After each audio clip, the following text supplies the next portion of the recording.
행복한 정시 기도 시간입니다. 구원받은 나, 이제부터 어떻게 살아야 하나, 얼마나 중요한지 몰라요.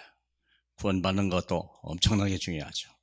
그러나 구원받은 이후의 삶이 얼마나 중요하냐, 참 중요합니다. 내 인생의 행복을 결정하는 겁니다. 구원은 내 영생, 죽음을 어떻게 해결할 것이냐, 지옥을 어떻게 해결할 것이냐. 그러나 이후의 삶은 내 행복을 어떻게 보장할 것이냐. 모든 인간은 하나님을 만나기 위해 노력하고 있다는 걸 알아야 되겠죠. 자, 하나님 말씀, 우리 출애굽기 20장 4절로 6절까지입니다. 너를 위하여 새긴 우상을 만들지 말며 또한 위로 하늘에 있는 것이나 아래로 땅에 있는 것이나 땅 아래 물속에 있는 것에 어떤 형상도 만들지 말며 그것들에게 절하지 말며 그것들을 섬기지 말라. 네 하나님 여호와는 질투하는 하나님인즉 나를 미워하는 자의 죄를 갚되 아버지로부터 아들에게로 3, 4대까지 이르게 하거니와 나를 사랑하고 내 계명을 지키는 자는 천대까지 은혜를 베푸느니라. 그렇습니다. 자, 이 영이 문제는 뭐냐면 하나님이 영이 죽은 자는 짐승과 비슷하다는 거예요. 짐승 수준입니다. 창세기 2장 7절에 하나님이 사람을 만드시되 흙으로 형상을 만드시고 그리고 그 코에 생기를 불어 넣으시니 생명이 되었더라. 영적 존재, 리빙 빙이 이게 되었죠. 자, 그래서 하나님의 영이 있어야 우리는 드디어 인간이요 하나님의 형상을 회복하게 되고 하나님과 같은 존재가 되죠. 하나님이 되는 건 아니고 하나님과 소통할 수 있고 하나님의 일을 할 수 있는 그런 존재예요. 예수님을 우리가 형제라고 불러도 될 만큼 하나님의 그리를 그죠. 하나님의 영 때문에 그렇습니다. 외모가 아닙니다. 행실이 아닙니다. 지식도 아닙니다. 인격이 아닙니다. 하나님의 영입니다.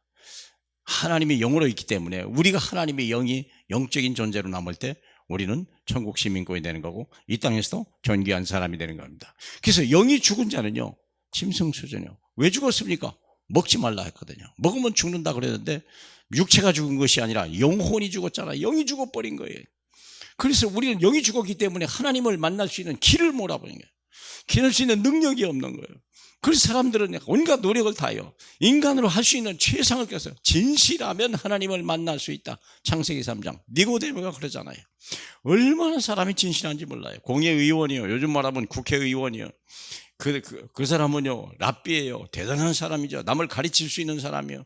그런데 어떻게 하면 내가 하나님을 만날 수 있겠습니까? 거듭나야 된다고 그랬어요. 그러면 육으로 난 것은 육이요. 그러면 영으로 난 것이다. 사람이 영은 영이요, 육은 육이요. 그렇죠. 그래서 살리는 것은 육이 아니요, 영입니다. 그래서 진실해도 하나님을 만날 수 없습니다. 오직 하나님의 영만이 내게 필요한 거예요. 사도행전 10장을 보니까 경건해도 누구죠? 고넬료, 로마 사람입니다. 아시잖아요. 이 사람은 하나님을 사랑하는 사람이고 아주 경건한 사람이고 많은 사람을 구제하는 사람이고 그는 기도를 쉬지 않는 사람이고요. 하나님이 그를 기억한 바 된 사람이고요. 하나님의 음성을 듣고 천사를 만날 만큼 대단하잖아요. 그런데 이 사람이 하나님을 만났어요? 못 만났어요? 못 만났어요. 그래서 문제예요. 죄사함을 받지 못한 거예요. 하나님의 자녀가 아니에요. 대단하게 경건한 것 같은데 그는요 하나님을 만나지 못한 사람이에요. 베드로를 통해서 그가 하나님을 만나잖아요. 로마서 2장에 보니까 아무리 열심히 해도 이게 누구 얘기하죠? 히브리 유대인들 얘기하는 거예요. 그러면 모든 사람의 스승이라고 자처하는 사람들이, 랍비라고 하는 사람들이 그들의 열심, 하나님에 대한 열심을 가지고 하나님을 만날 수 있고 죽은 영을 살릴 수 있습니까? 불가능한 얘기입니다. 누가 하나님의 영을 살릴 수 있겠냐? 경건과 진실도 아니요, 열심도 아니요, 철학도 아닙니다. 그렇잖아요. 철학은 초등학문이라고 그랬잖아요. 인간은 인간 중에 최고의 학문은 철학입니다. 그러나 바울이 말하기를 이 철학을 가지고 세상을 다시 처음에 가리켰던 그가 하는 말이 초등학문에 불과하다.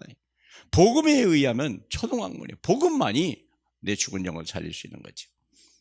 그리고 사도행전 9장에 정의로워도 이게 바울이잖아요. 바울 어떻게 자기 의를 지키냐, 내가 어떻게 의를 지키냐, 의를 지킬 수 있다고 인간의 노력으로 안 됩니다. 그럴 수 없습니다.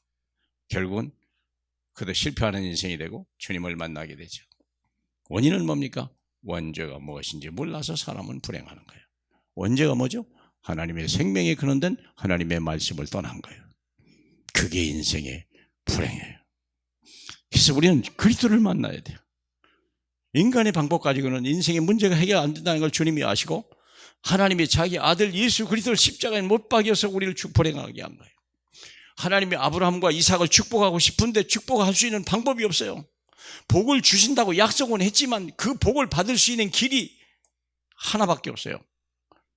아들 대신 죽은 한 수양만이, 수양 누굽니까? 어린 양 예수 그리스도만이 우리를 원죄에서 구원하시고 우리를 하나님을 만나게 하고 내 죽은 영을 살게 함으로 인하여 평생에 이 땅에서 하나님 일을 하다가 살고, 그리고 우리가 또 죽어서 하나님 영원히 하나님 나라 인도할 수 있는 하나님의 영, 우리를 보증하기 위해서 생명으로 오신 생명의 성령의 영이 저 여러분의 모든 것 된 줄 믿으시길 축복합니다.